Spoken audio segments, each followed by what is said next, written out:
Hello, beautiful people. You are listening to the Communal Table podcast, part of Food and Wine Pro.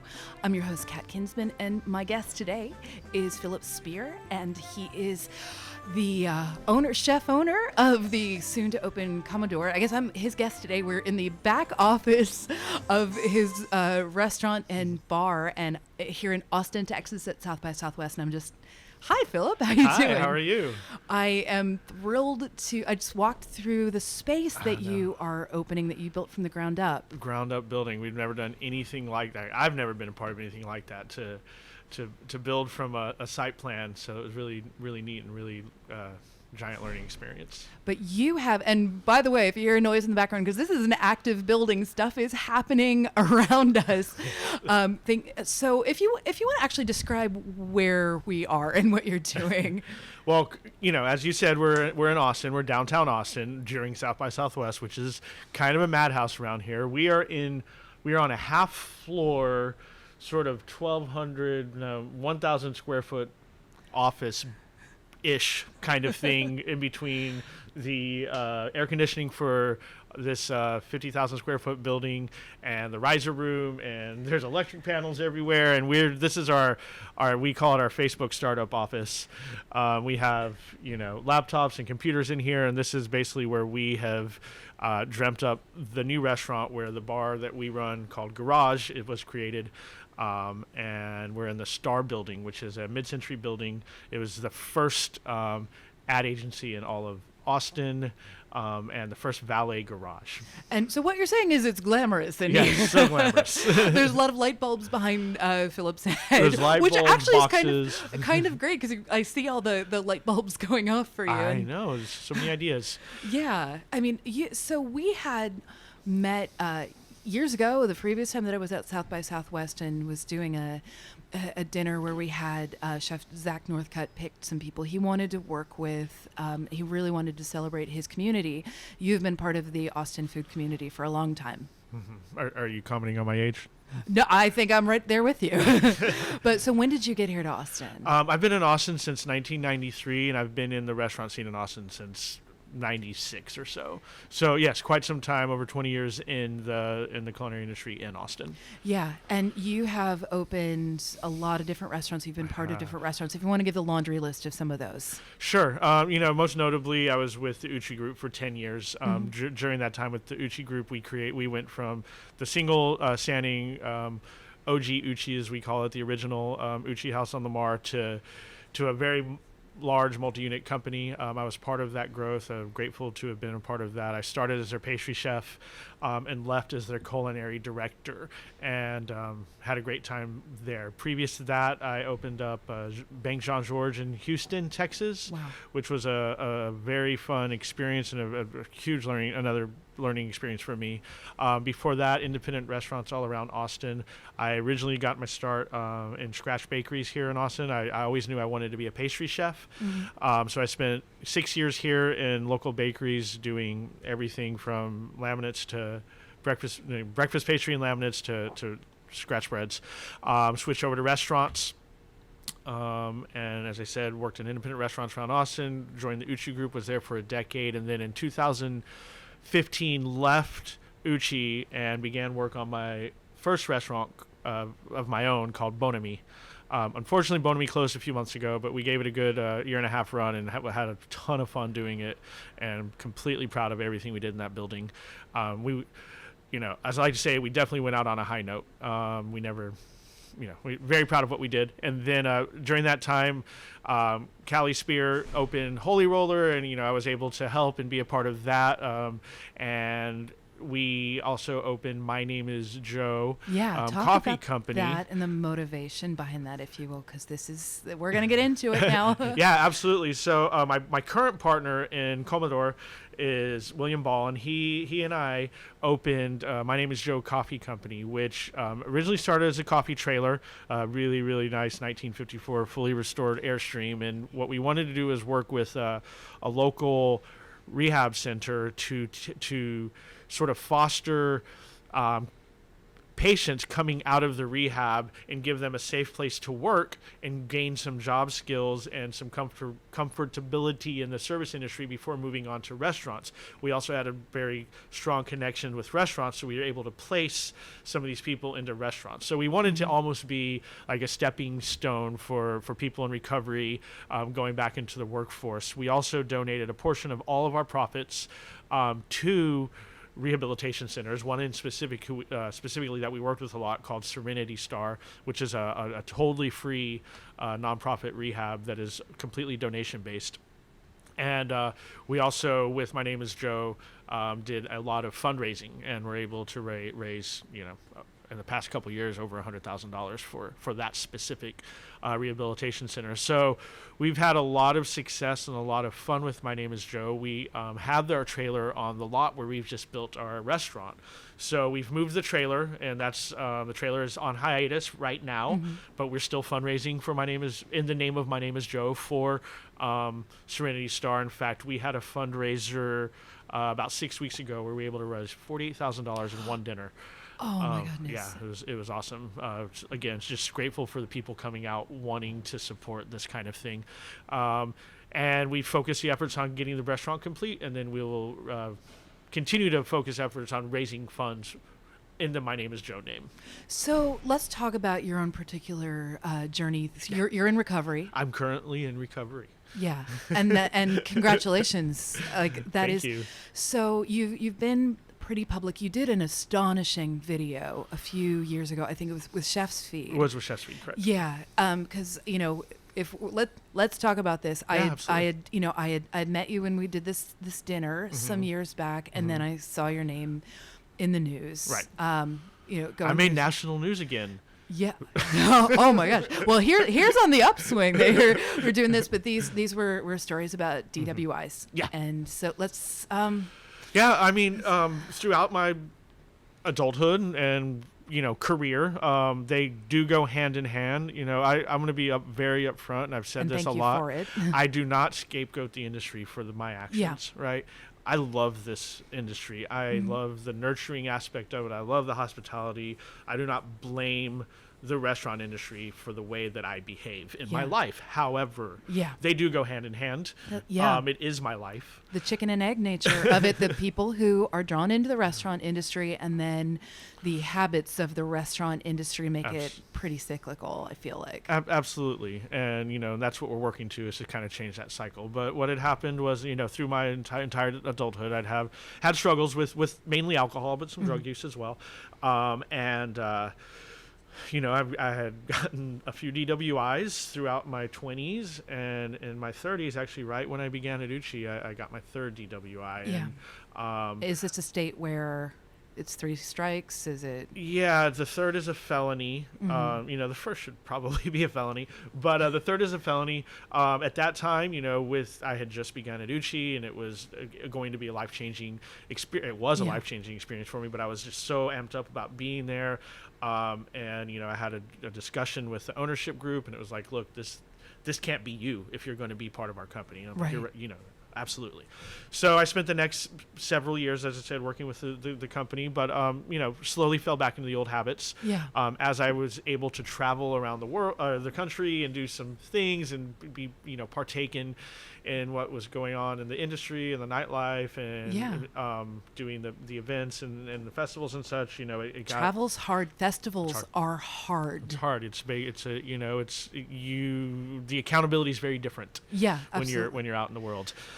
If you don't have any for yourself, that is. Yeah, no, that's true, because there's really, you're away from your restaurant, you're away from your family, animals for a lot of people too, and not joking on that, like a dog will really keep you grounded, and everybody around you is saying like, come on, asshole, get out here and have one more. Let's do this. Yeah, exactly. And you go back to a hotel room.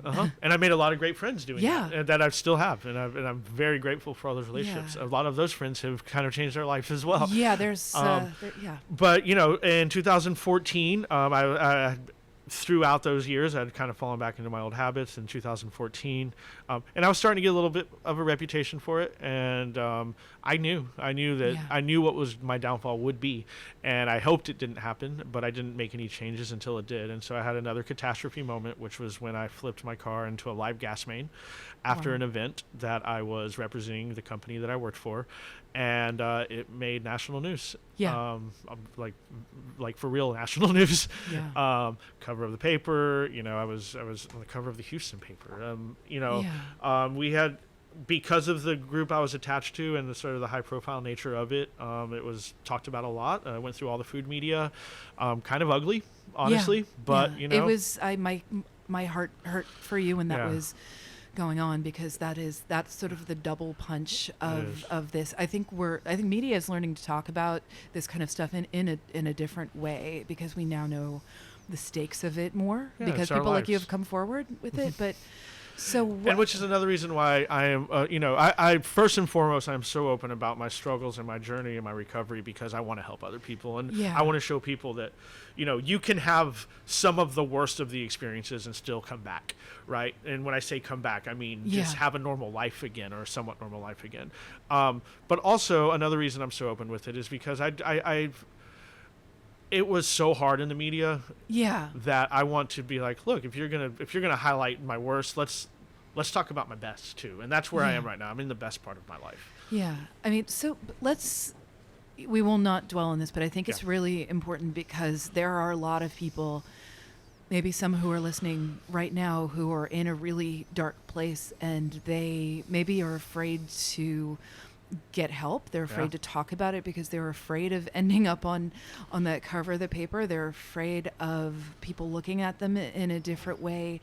And I think it's important for them to know that they're not alone. They're not alone. And there's, I was speaking with another chef of mine earlier today, and so much of it's just a conversation. And, if you're listening and you're feeling that way, I think sometimes it's hard to begin a conversation. So what I really want to reach out to the other people who are, specifically in our industry, but just anyone's, like, be open to have that conversation. If you see someone struggling, for me, it's as simple as, hey man, what's going on with you? Did anybody come to you when they saw you in this, or it was just like, oh, Philip likes to party? What was the attitude of the people around you? For the people who were more distant, and the travel and the hanging out and the short bursts of time of spending time together, it was more of a party. But there were people who were close to me who were pretty upfront with me, like, dude, this is not going well for you. One of them is one of my best friends and a chef owner in Austin, Nick Yanis, and we had a lot of talks leading up to that moment, and I could have listened more. You can't fault your past you for that. But he was always there afterward. And Tyson Cole as well. I think I hid a lot from Tyson because he was a mentor. But he's not stupid. Afterwards, through this recovery process, I've had so much support from both of those men, and Tyson very, very, very much. And again, being open about the things that have happened and the struggles, the recovery, etc. There's support pours in from all over. I mean, the fact that you and I are even sitting here is such a big part of that, and it's a testament to not only how you are paying attention to what's going on in our industry and in the world, but how between your organization with the Chefs with Issues and Food and Wine and all this, like, it feels good to know that we can talk about this. The thing that I sort of realized is one of the scariest things I've ever done in my life was when I was still working at CNN. When we met, I don't remember if I was already talking about this stuff. I think I was. And I wrote a few very public stories about my struggles with depression and with anxiety, and that made it I was still the food editor, but luckily, CNN was awesome about letting me do this, and chefs started to come to me to talk about what they were going through, and it just became this sort of ongoing thing. But I remember I would hear about various chefs in the industry, and I would see people out at parties, out at events, and try to figure out what my place was in in this, and now I sort of know my place a little bit more about this, but you don't want to be the one to spoil the party. You don't want to be the you don't want to be the downer. Yeah, I mean, there was one chef in particular who is very public about his recovery now and stuff, and blessed. But like the first time I ever met him, he came up to me and bit me so hard on the arm I had a bruise for a week. I think I know who that is. Yeah. I don't want to name names, but this person luckily is very much better. Actually, multiple chefs have bitten me for some weird reason. I don't know why. Maybe I'm very delicious. I don't know. I do have food tattoos. Maybe that's it. But you sort of, I think people are less and less inclined to sort of turn a blind eye to this. It's sort of more like, hey, maybe, the chefs who have sort of more turned a corner and gotten lucky and who have lived through. Well, I was going to say the whole lived through part is a big part of it. I mean, the losses have been. There have been so many. They've been so public, and and you lived through. Yeah, exactly, and I did, and I've literally, not speak like I wake up every morning grateful for that, and that's not just. I truly do, because there's so many. Not only did I live through it, but other people around me. I never, lived through it as well. But there are many who didn't, and it's. I think that's another huge part of it. Is like, look, we're losing our mentors, our peers, our friends. And we have to talk about this.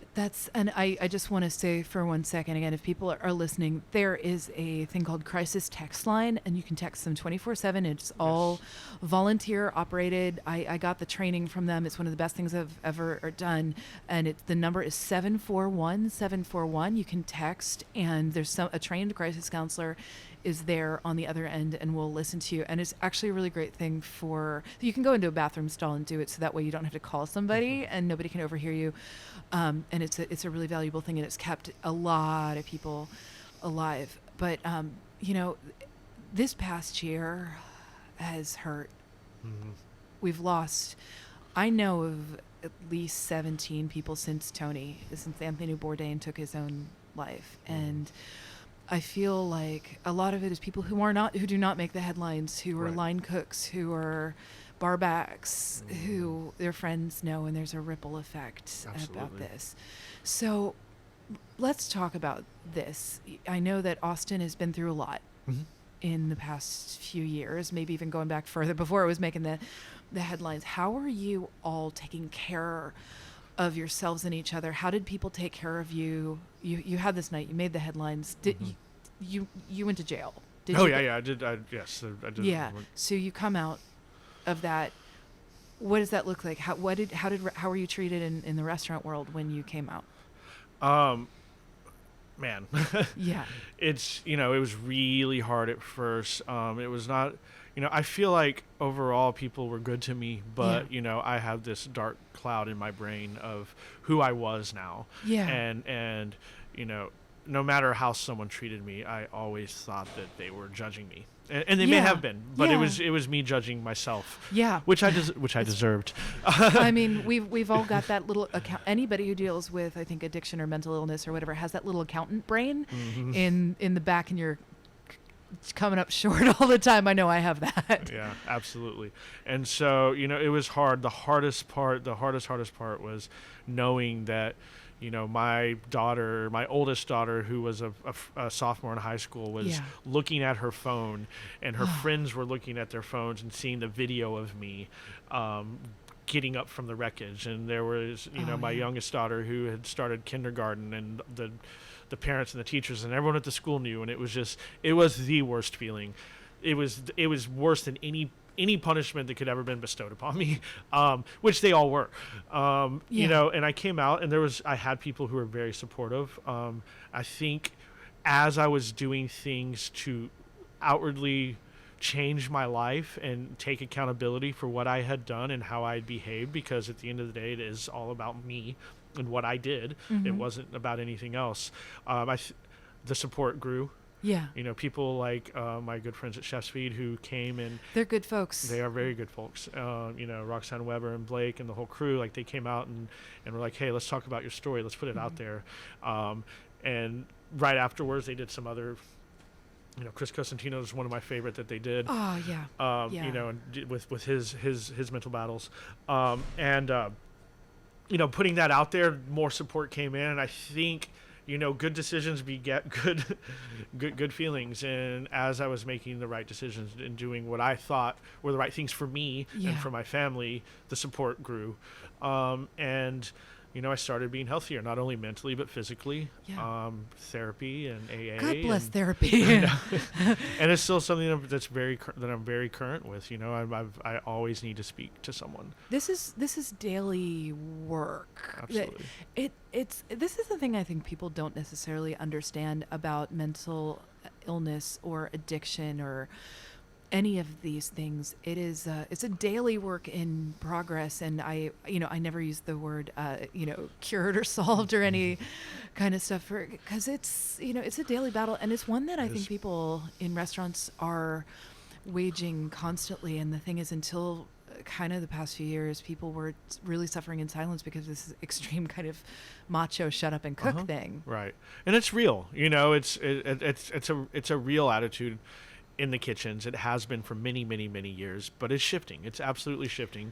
And I think that, it's obvious that the shift has begun with just conversations. And I think as a business owner and a chef, and hopefully a mentor to people, my openness begets more openness. My business partner, who's also in recovery, which I mentioned, William Ball, the two of us are able to have each other there, right? But we still do our own work outside of that relationship, between sponsors and sponsees, et cetera. I'm not going to get into the whole program thing because everyone's journey is their own journey, but it helps us.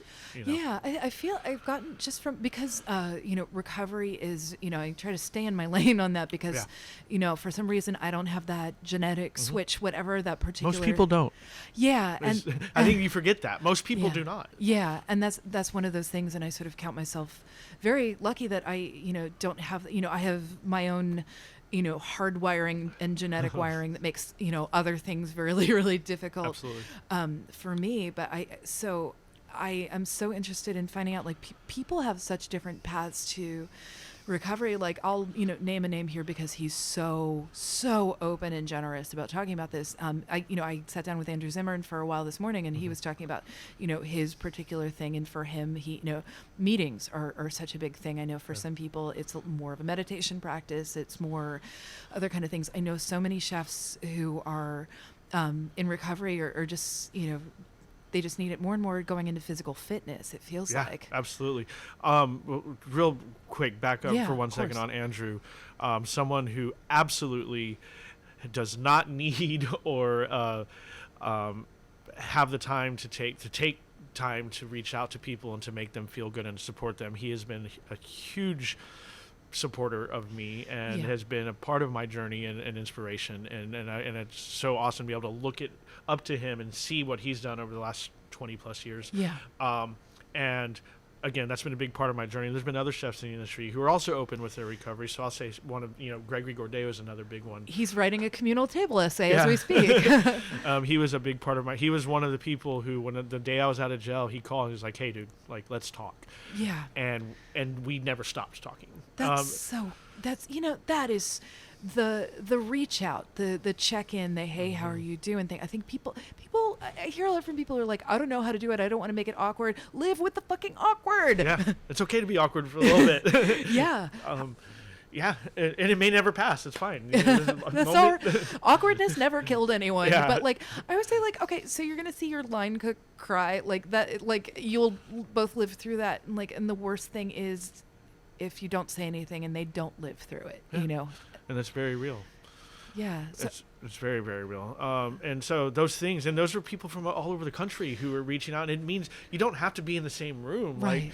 Like, that's one thing that I love with Chefs with Issues is there's literally, I see connections of people literally all over the world. You've been awesome in that too, because I see, I see you popping in if somebody, needs help, if they're just having a bad day or whatever. I see you pop up, and I also know, we can send up the bat signal to you if somebody is struggling, like, just sort of, CC you on it, and you pop right in there. And absolutely. That's the thing that I have also noticed very much about, like, sort of, again, coming from outside the recovery community, but it's so supportive of other people in a really particular way. I think How do you speak to somebody who you see might be in crisis and they're not ready to make that leap yet? Like, how do you act with them? How do you treat with them? What's the language you use to them? And can we do it in two different scenarios? One where it's somebody you notice who's maybe a peer, and then one where if it's somebody who works for you. Absolutely. Well, you're very right, I think, in where you're going with that is like these are decisions that you have to make yourself. No one can make them for you. So when you see someone head in that direction, what I like to do, if it's a peer, if it's a friend, is like, hey, I've been where you are. I struggle with that every day, but I've been where you are, and if you ever want to talk about that, please let me know. So, it's as far as just seeing that and seeing your peer in that situation, it's really just it's a check-in. It's a, hey, I'm here. Because you can't really force it on anyone. And a lot of times forcing it on people kind of turns them away. Yeah. Like, because you have to, when you're dealing with stuff, take a look at yourself and some things you might not like about yourself, and that process of admitting things is really difficult. And also, chefs are not known for taking great care of themselves and for asking for help. And how do you get somebody over the hurdle of that, of just asking for help? Again, I think it's just openness. I may not, and I've been in this situation more than once where I did have an employee it was very clear to me where he was going and what was going on. And rather than, I knew that a conversation with this particular employee wouldn't work. Yeah. So I literally had conversations around him all the time. Yeah. Talk about how you do that. So I would take another chef. At that point, it was my sous chef, and I would have a conversation with my sous chef about what we were going through. And I know he was listening, and I could see it. Was your sous chef in on this? Yes. No, absolutely. So that's so it's like this sort of sneak attack. I like that, the self-care sneak attack. Well, it worked because I knew he was listening, and I would see him peek up, and there would be times where I knew he was listening, and I would kind of tailor the conversation a little bit to kind of more touch in like his specific world because I knew what was going on. And eventually, we were in a conversation in the back prep room, and he was there, and he was rolling bread out, and we were having a conversation, and he joined the conversation. That's brilliant, and that's generous on your part to and it do that. It was a literal premeditated thing. Like, we're going to talk about this around him until he breaks. And it worked.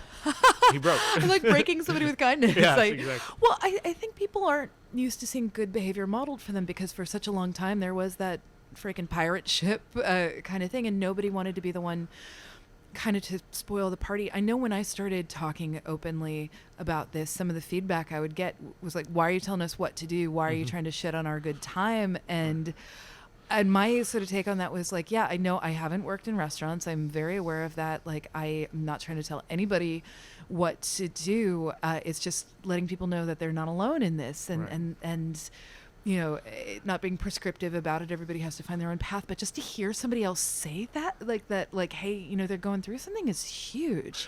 I think it's important to sort of touch on, like, we talk about changing our lives and shifting the culture, but like, I still go and hang out.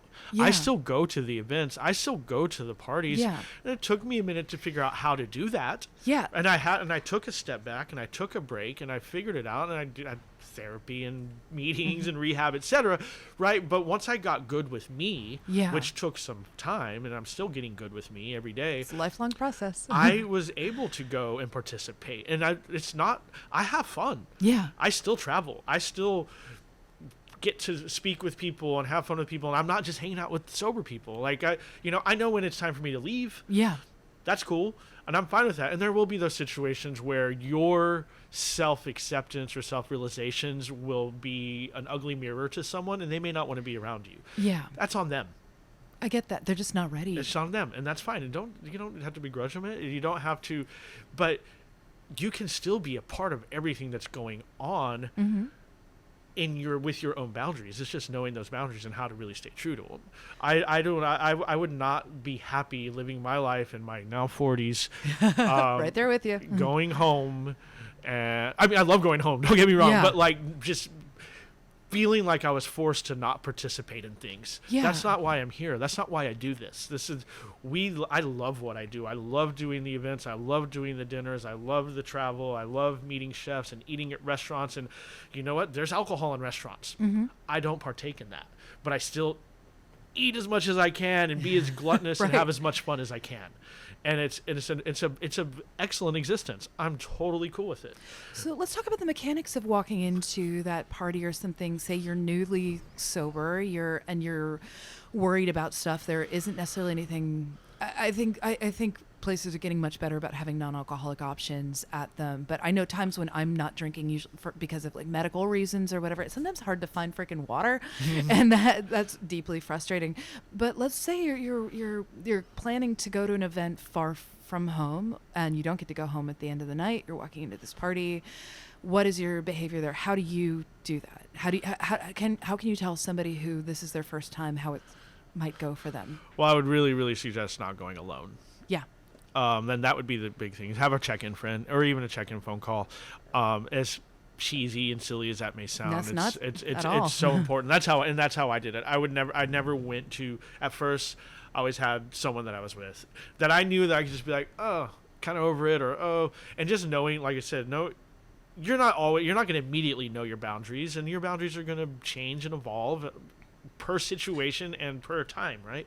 So, but knowing when you're like, all right, maybe it's time to go, have an escape route.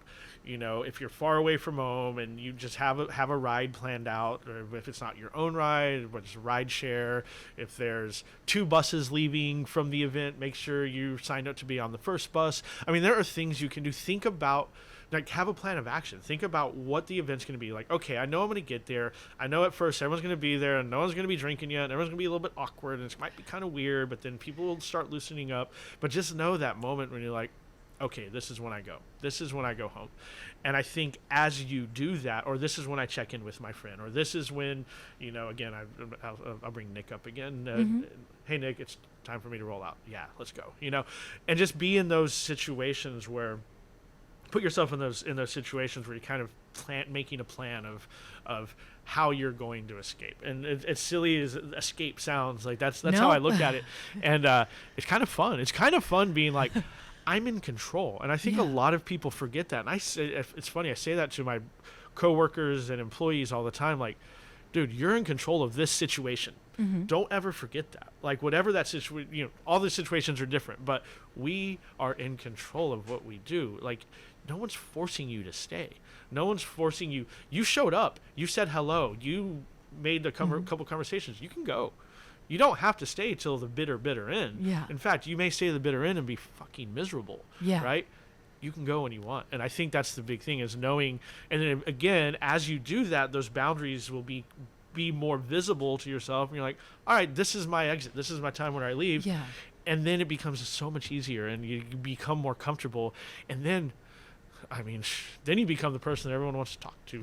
Right, because you're going to be sober there. You're going to be exactly. And that's the thing. It's like I think the solidarity of that is really huge. I remember the first year that there was like the chill space at Atlanta Wine and Food, and it was such an important thing that happened there, and I think some people felt pretty safe going there. But I remember running into a chef, and for people who haven't been to that particular festival, it's at a hotel where there's a big bar in the lobby, and chaos. absolute chaos there. But you know, good people, wonderful people who don't get to see each other all that often, but there is a bar there, and you have to kind of run the gauntlet of it before you can get anywhere to your room, to the chill space, whatever it happens to be. Chill space with this great thing where people could, you know, have a meeting and not drink, and it was just a really lovely thing. And thank you to the people who organized that. But I remember running into a friend in the lobby, and he was clearly messed up, and came up and was sort of drunkenly told me, like, I have a problem. All this stuff. And I said, well, just so you know, it's there for you. If you have there's a space right up there for whenever you want to, no judgment. Don't worry about it. He's like, you know, I'm not ready for that yet. And I had to completely respect that. But he knew that it was sort of the angel and the devil, and the devil was winning right then. But the fact that he even sort of saw that behavior modeled for him by these other chefs who were going up there to just like drink pineapple punch and, you know, and have some seltzer up there was really important. But I saw him have that moment. And I think for some people, it's just seeing that. We got our Topo Chico here because we're in Texas.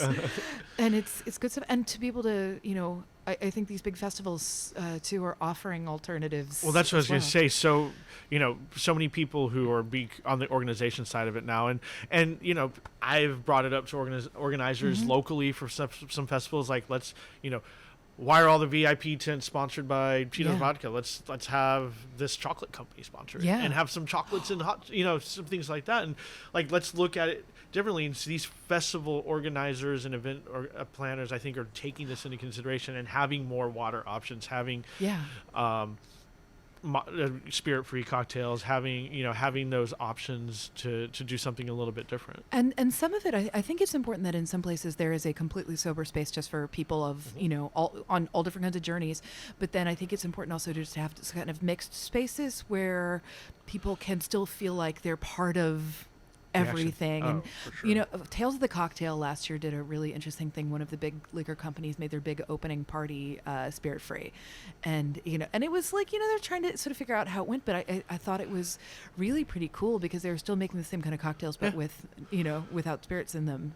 Well, we at Garage, you know, our Garage leader Paul Finn and the Garage team have put a lot of effort into doing some really cool spirit-free cocktails and using the same techniques and you know, some of the similar products, and using the integrity with the juices and the sourcing of the ingredients, and making some really, really cool drinks that we serve in our bar that are spirit-free, and people can come and enjoy them and feel like they're and try something new and cool and exciting. And it's not just like, okay, I'm gonna go to the bar and I'm gonna have a seltzer, I'm gonna have a cranberry, or you know, and bits and bubs, as I always say with the, or I think the people at Bon Appetit call it bubs and bits, and for some reason we're calling it bits and bubs. It's seltzer with bitters in it. And you know, and you sort of feel like it was one of those sort of like handshake kind of thing too, where you get it and the bartender knows what's up. Absolutely. But so let's talk about what you are doing within, you know, you're opening up this place. And so did you find it, how was the process then when, you know, you had some baggage and you wanted to open something new? Was that a struggle at all getting people to sort of invest in you? For sure. It's there's always going to be some sort of trust issue. There's always going to be that uncertainty of, you know, are you good? Are you going back there? Can we trust the longevity of this? Right. Yeah. You know, which is totally understandable.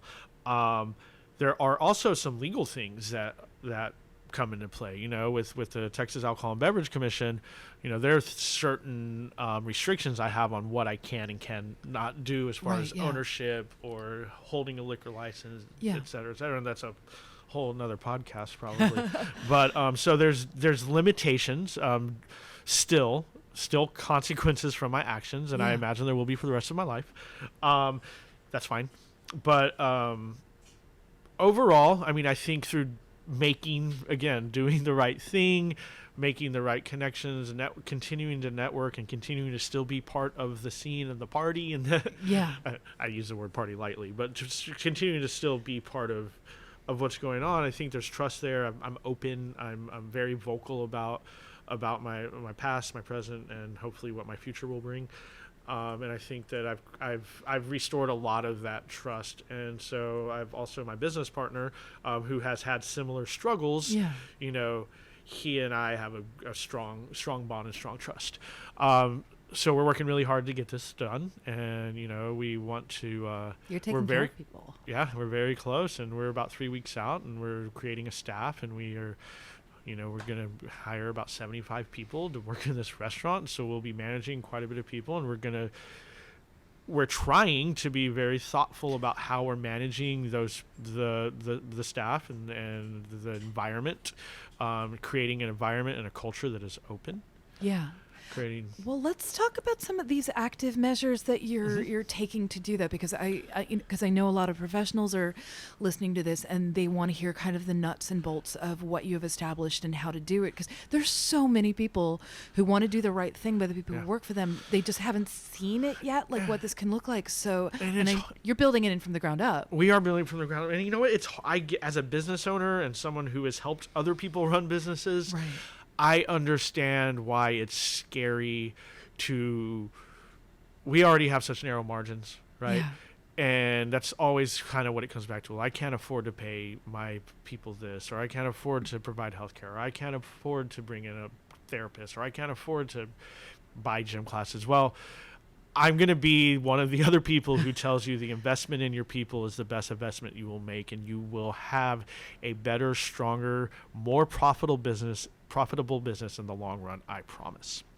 And that's just where we are as, I think, a society. And especially in the restaurant industry, when the labor is so hard and the turnover is so high and the people are so unsure about what they want to do, if you're taking care of them and you're showing your employees and you're treating them as the professionals that you want them to be and as the adults that they are, you're going to get that back. And when you get that back, it completely changes the entire culture of the restaurant. When you're working with other professionals and you're working with adults, you're running a different kind of business, and that business will be better in the long run, and so it's worth the investment. So that is why we insure all of our full-time employees with health insurance, vision, and dental. That is why we are banking shift drinks for yoga classes or spin classes or what of that of your choosing. That is why Garage was the first bar in Austin to insure all of their full-time bartenders. Everyone's going to want to work for you. Well, you should. The turnover is. I have never been in this bar just celebrated its 5-year anniversary. Amazing. And I have never seen so many people, so much tenure in a bar, and it's already so hard in our industry and specifically. But at least like in restaurants, there's this growth path. In a bar, there's a much smaller growth path because it's a smaller business and it operates at different hours, etc. And so to see that retention in your staff and that culture grow and like just being nourished and growing, and we're wanting to transfer that into the restaurant as well. That's why those things are so important. So that front end investment is a long end dividend, I promise. And how do you hire for that? Do you hire for empathy? I mean, obviously skill is really important, but how do you hire the people? I think once someone, so for instance, going back to Garage, once you're kind of in the point where you have people who've been here a long time and there's an attractiveness to it, you can be very thoughtful and mindful of who you hire. We're trying to do the same with Comedor, but we're also a new business. We don't have a culture yet, right? We haven't even opened the doors. So those doors. So that culture will space. Thank you so much. That culture will grow and evolve. Yeah. And it's important that as a leadership group, we're seeing the vision and executing it and practicing what we preach. And I'll tell you, as a human being, that's fucking hard. Yeah. I have situations weekly where I'm like, I go home and I reflect on how I've spoken to someone or how I've, and it's not always pretty, and it's still the nature of it. But if you can think about it and own it and have conversations and be open, it's still okay to be a human being. It's still okay to make mistakes. I mean, the forgiveness of yourself is a really hard thing to learn to do, and it's so essential. And I think anybody who has one of these weirdo brains like we have, like has that eternal tape recorder in the back that plays it off, that just plays it in a loop at night sometimes, and it takes a lot of active work to shut that off. So how do you course correct along the way if you think like, okay, we've put this thing in place, it's working or it's not working, so what's the process for the check-in on that? I think it's that. I think it's a check-in. I think it's a open communication with your peers, open communication with your staff.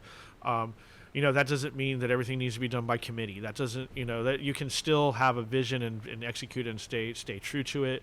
But communication and listening, and just being open to hear it from the top to the left to the right to the bottom, all around. Like everybody has something to add to that. And if you're taking that, that's how that culture is being nourished and growing, right, and evolving. It's always going to change, and there are times you need to correct. There are times where you're on a hot streak and you're feeling good and you're like things are clicking and morale is high, and then you hire the wrong person, or you snap at the wrong person, a person the wrong way, or and these things that kind of can major 2 steps back.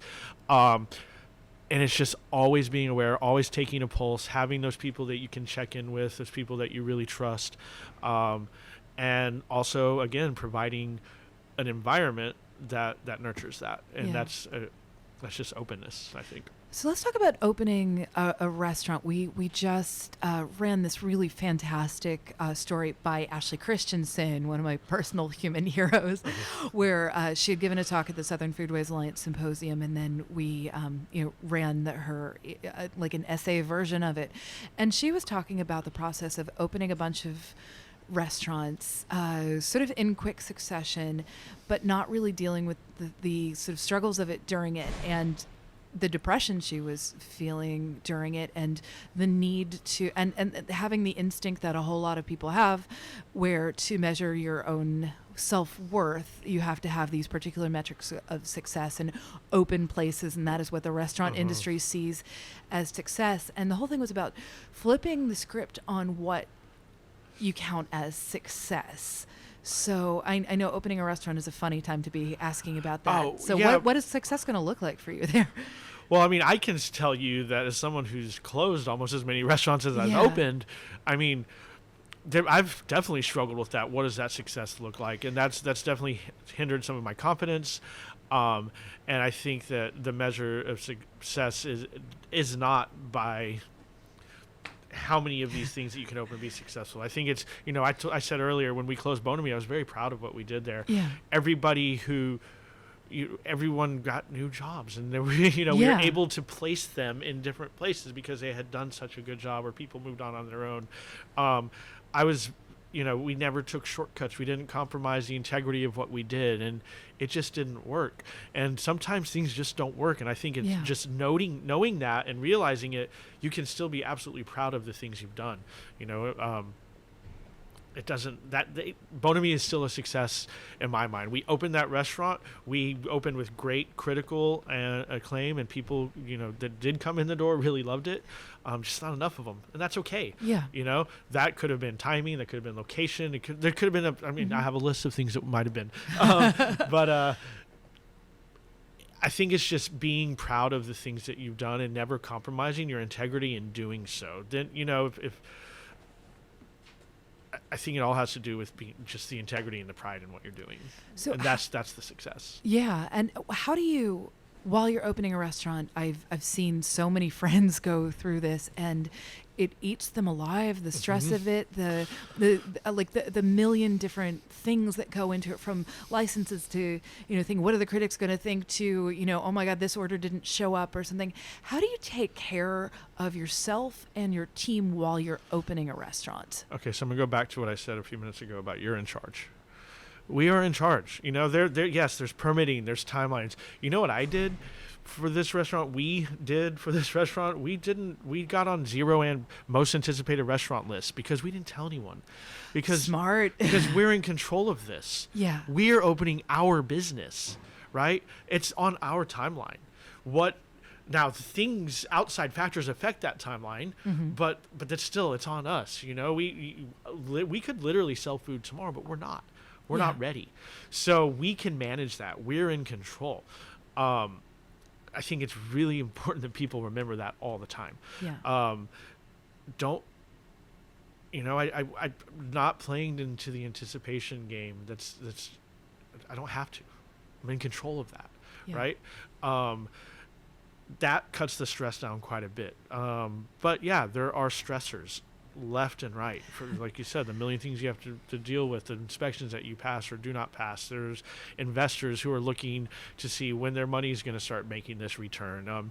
There are, partners and other people who are going to approve of this decision or not approve of that decision. There's a million stressors. And I think what's really important, like for me, and I was just explaining this to one of our managers who tried to call me today at 8:30, I'm like, until 9 o'clock, I'm not really reachable unless it's an emergency. That's really a good boundary to have. Yeah, from 6 to 7:30, I'm with my daughters. Mm-hmm.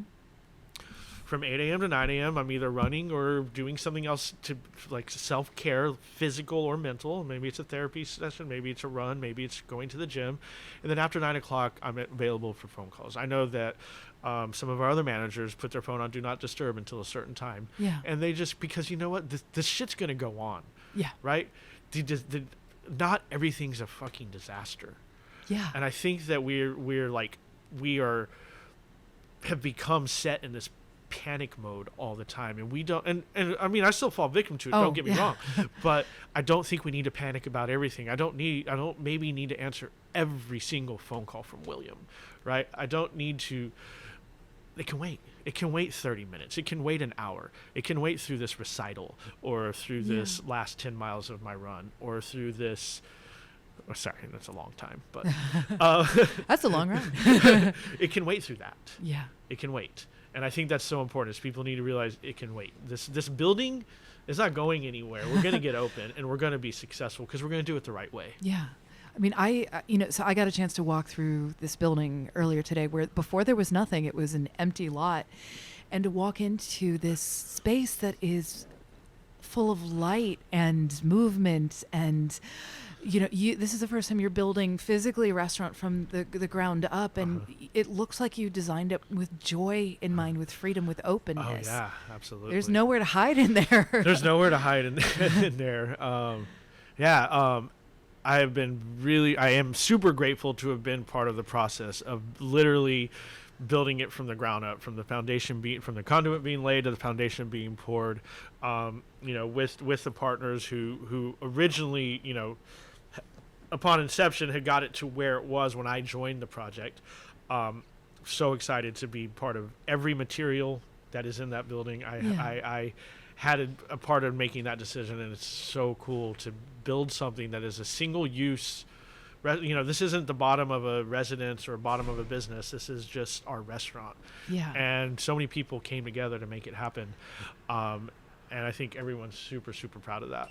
So what is success going to look like for you at this I know that this can change and shift and stuff, but in your mind right now, with this restaurant, what do you look like? When will you feel success? What does that look like? I will have lots of successful moments in this restaurant. The first one will be a full staff. Yeah. That will be success. I think anybody listening to this, yes, Philip exactly. is hiring. But I think you have to look at it like that. I think that there's battles and successes that you're going to get along the way, and as you're racking those successes up, that leads to a larger success. Ultimately, I would love for this. Of course, I would love for investors to make their money back, and people to be happy, and the restaurant to be in the, 22% food costs and an 18% labor costs, and all those things, right? But I think success is like doing the right thing, hiring the right people, creating the right culture. And I think when you're making those decisions and doing them the right way, the things happen like they're supposed to. And that might be a little hokey, but I truly believe that. I believe that if we put in the time and the effort to create the culture and a space where people feel comfortable and love coming to work, then that's going to translate to the guests who are going to feel comfortable and love coming to eat there. And as they come and love their experiences that they're having there, it's just all going to grow and build from that. And I think that's super important. It's like, remember what we're doing. We're here to serve and nourish and be hospitable. And if you're hitting those marks and you're doing it with people who are enjoying doing the same thing in a nurturing, loving environment, I think it can be wildly successful. And I think that's how we measure success. What would you say if you had a chance to sit down with 10-year ago Philip or 20-year ago Philip? What would you tell him? Slow down. Yeah. I mean, it's not, you don't have to get it all today. I think so many, and I think it's kind of where our society is now with the instant gratification. Play the long game. Like, we're all playing the short game. And I wish I would have thought more about the long game. Yeah. Like I'm doing now. And if I can do that in my 40s, then you can definitely do it in your 20s. I mean, play the long game, be healthy mentally, physically, take the right steps, take the right Don't take shortcuts. Learn. And I didn't take shortcuts, but I see it now. I see it a lot more. And that's not the old guy saying that the new guys aren't trying as hard. I literally see the shortcuts. Yeah. Play the long game. Live to your 40s. Yeah. I mean, that's Yes. that's a real thing. Like, it's, I always think about getting older. It's a privilege to be my age. It is, and I'm really excited about, like, I'm the pastry chef of this restaurant. I haven't been a working pastry chef in years. Oh, I'm so excited I'm for this. really excited for that. I've written a dessert menu, and we've been doing the testing, and I've definitely have my finger in every other component in the restaurant, food-wise, but like I'm excited to own that dessert menu and do that again, and that's something that I've been wanting to do for a lot of years, and I'm going to be able to do, and so I'm grateful for that, and that's going to be just that in itself is a successful move. Would you shout out a mentor of yours? Oh yeah, I mean I've already touched on Tyson Cole, who's probably my biggest mentor throughout my career, just someone that I've always been able to touch back to and maintain a friendship with, and really learn a lot about I've learned a lot about the restaurant business, but just a lot about people and the way you think about things. Nick Giannis is a mentor of mine. It's funny, I hired him years ago, but he's remained someone who's been so important in my life and a mentor just on how to make decisions. Callie Spear's been a huge mentor to me. I can't wait to go to Holy Roller. Over the years. My mentors are people who are my friends and are close to me, and I look up to the decisions they make. Yeah. And I could list a lot of them, because there are a lot of people that are important to me and that I look up to. What do you wish I'd asked you? I don't know. I think we really got it. I think we covered it. Well, I'm going to ask you a question that I ask everybody before we go to the 5 questions. I really believe in saying things out loud that you want, the sort of Oprah thing, whatever it is. Say it out loud to the universe. What do you want? I want to create an experience not only for the guests that walk in the door, but I want to create an experience in our restaurant that everyone who comes in wants to be there. Yeah. What do you want for you? Tell me the selfish thing that you want for you. Oh, I mean, I want to wake up every day. I'll be real honest with you. I'm at a point in my life where I feel like the things that I want and need are right there. From my loving daughters and family to the people I want to be surrounded with in my professional life. Like I'm really happy with where I am. I want to continue to be healthy. I want to run the last 3 major marathons that I'm working on. I want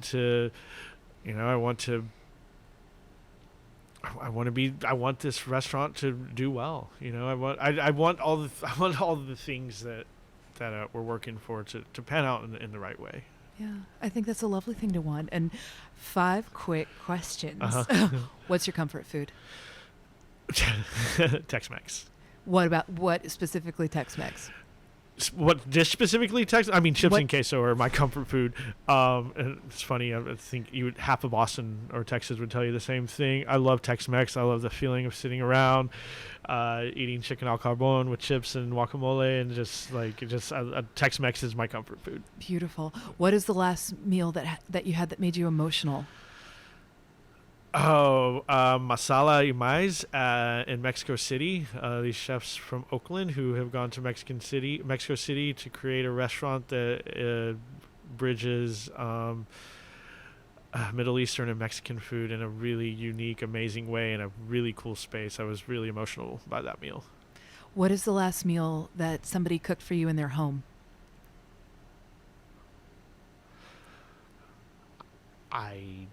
Wow.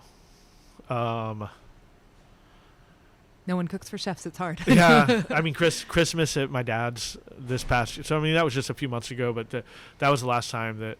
I mean, it was more of a potluck. I don't remember the last time sitting down and just having a meal. I don't know. Wow, you stumped me. Yeah, I that's a hard one for chefs. People are scared. I love cooking for chefs, and and I don't get fancy or anything like that. But yeah, please somebody cook for Philip. Yeah, I cannot. I really cannot remember. Yeah, let's change that. What living musician, and this is another, say this out to the universe so it happens, what living musician would you want to cook for, and what would you cook them? Musician? Oh, man. I know. Everyone gets stumped. Yeah, I'm not, I grew up listening to mid 90s and early 90s, mid 90s and 2000s hip hop and rap, and So, I've had a lot of opportunities to cook for a lot of those people. And one of my favorite meals was I cooked for all of Wu-Tang once. Okay, let's talk about that. I'd love to do that again. What did you cook for the Wu-Tang? It was at Uchi, and they came in. They were at me and Paul Key and Masa were at a show, and we met them. As we always did, meeting everyone, and we're like, come to Uchi for lunch tomorrow. We weren't open for lunch, and they're like, okay, and we're like, okay, yeah, that's really gonna happen. And then we get a call from the tour manager, and like, we're on our way to lunch. And then so we were all there because we started every day at Uchi at 8 a.m. and finished it at in the middle of the night. So we were all there, and we cooked this amazing, like, basically family meal style lunch for Wu-Tang, and they had a blast. It was so much fun. Oh my God. It blew my mind with that. You have 5 uninterrupted minutes for self-care. What do you do? Run. Yeah. Run fast. Yeah. Try to get a mile in. Work as hard as I can, a 5-minute mile. That's amazing. But no, that's what I would do. That's what I would do. That's me first, and that's what I do. That's so good. Well, I want to thank you so much for doing this with me, and thank you to our guest today, Philip Speer, and you can find him at Comedor, and in just a few weeks. Hopefully, by the time this airs, it will be open and on social. Are you just Philip Speer? Philip Speer on the Instagram and the Twitter and the Facebook. I'm much more active on Instagram than the other two. And you can find links to everything in the episode description. Thank you to our producers, Jennifer Martinick, Alicia Cabral, and Amy Frank. Thank you to Douglas Wagner for our delightful theme song. If you like what you heard, please tell a friend, write a review, or rate us. And if there's something you'd like us to talk about or a guest you'd like to hear from, please let us know. You can find me on Twitter at kittenwithawhip. Find out more about the show and catch up on all the episodes at foodandwine.com and on Food and Wine's YouTube page. Thank you for listening, and take good care of yourself until the next time.